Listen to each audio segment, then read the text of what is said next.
What's up, everybody? It's Pierre LaMar Johnson, and I'm here with my brother, Seth Nix. Yes, Today is Thursday, November, is it the 1st? All Saints Day. Oh, praise the Lord. It's All Saints Day. And you know what time it is? It's time to reflect. Reflection's always good. Reflection's always good. It is good. So I always like to close out my week by Thursday, 6 o'clock, and just to reflect on what I've experienced, look at some pressure points, celebrate some wins, pick up some lessons there, and then relax for the rest of the weekend to get to that place with God and just reflect, and so I can get ready to reset. So what is something that you're reflecting on this Thursday as far as your week? Some things I'm reflecting on, it brings me back to biblically David, right?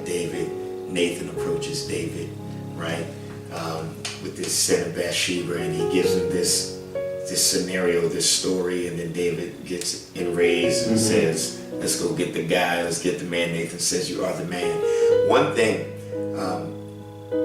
that I'm reflecting on is always being able to look at me first.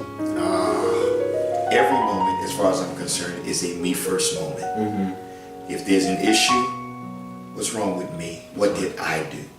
What did God, I didn't see you the way I thought I should see you. What did I do that I missed you? Yeah. What did I do that I missed you? I've always said to friends, I say it all the time, I say, if there is a moment where you wanted to get something from God and you didn't see something from God, I said 99% of the time, it's your fault. It's your fault. The other 1% of the time, God probably just didn't want to do it. Right.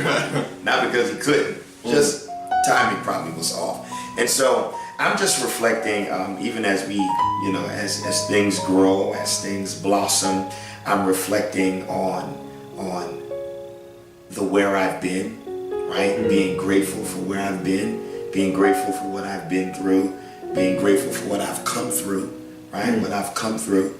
And then being grateful for where I'm going. Yeah. Being grateful for where I'm going while appreciating where I am. But I'm just reflecting on just everything, just new covenant relationships, how God is just really stirring up and how God is building believers in and followers of him through the ministry that I am blessed to kind of to lead. So that's kind of where my whole reflection mindset is. I'm looking at everything God has done, what he's doing in the moment, and all of those many words that he's given me for what's to come. Yeah. Right? And I'm saying, Lord, let's go. Yeah. Let's just go. Because every reflective moment, P, doesn't have to be a where did I go wrong moment. Right. We need those. Absolutely. 2018 for me and the ministry is, I deem that, people have all these wonderful slogans. Mine is 2018 is the year of the mirror. Get one. Wow. And look in there. Wow. And kind of deal with that there. Yeah. So, Wow. Lord, is it I? Yeah. Lord, is it wow, that's good. And as I reflect, I even had to check myself as far as something I experienced this week. And, I'm big on asking, how are you? How's your heart? Before asking about your ministry, before asking about what you're doing, I want you to know that I'm actually for your heart. So I had this Lord, is it I moment, and I had to check myself really and ask God for instruction, but literally just look at what I've put out as far as what I have allowed people to say and how I've allowed them to interact with me. And then I had to look at myself, and I would get frustrated. Like, do people only see one side of me? Yeah. And they forget that I'm also a person. Do they forget that if they stab me, I'll bleed? Right. So I had this one person, leader, reach out to me the other day, maybe on Monday. Don't know this person very well. We were invited to an event together, and that's why we have each other's phone number. And sent me a poster of a flyer, and didn't say anything. So then the next day said, "Oh, I just wanted to know your thoughts. It's just a draft, though." So everything in me wanted to like, I'm sorry, did you send this to the wrong person? Did you mean to send it to me? So I responded, I said, it looks cool, but most importantly, first and foremost, how are you? That's really important for me to ask, and I never got a response. But I think that sometimes that we do that with one another. As spiritual leaders, and even people who you have relationships with spiritual leaders or people who are anointed, that oftentimes I think that we fail because when we approach them, we have conversations, that we address or approach them by their gifting and not their humanity. We forget that they are human. They are people, and we just go straight to the gifting. So for me, when I experience those things, it's like, hey God, okay, what can I do? What can I do? Everybody doesn't think like me, and I get that. But also when I experience that, it's always a reflective moment for me, and I think about, now who have I done this to? And I even think about someone that I work very close with and gifted. Now, I think I do a pretty good job at addressing the human side of people and touching base with their heart, but there have been moments, and there have been moments that perhaps this person really needed me to touch base with the human side and not just the side of the gifting that I need. One thing, like I say when I introduce my team and people like that, I always tell people, these are just my brothers and my sisters and my aunts who just happen to be in my group. That's the way I like to frame it, because I want them to know. Now they know, but I want everybody to know that these are not just hirelings. They're not just gifts that I'm unwrapping every time we get together.